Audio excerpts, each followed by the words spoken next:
Okay guys, mag-i-internal po tayo ng ating brake hose at papapalitin po natin ito. At kung makikita niyo noon po, ang aking left brake lever ay nasa likod. At yung right brake lever naman po ay sa unahan. At ito naman po ang aking mga gagamitin. At ang unang gagawin ay adjust natin tong bolt na to na nakakonek ang hose at ang brake lever.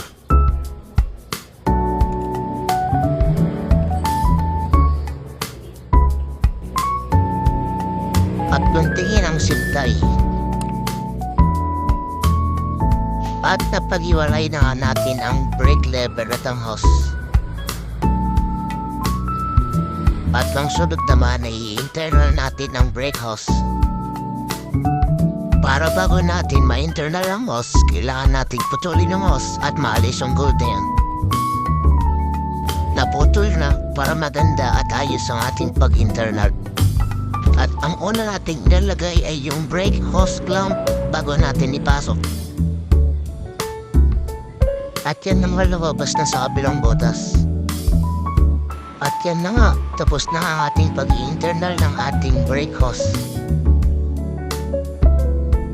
Abangan ang susunod na video kung paano magpitis ng brake hose sa brake lever. Thanks for watching!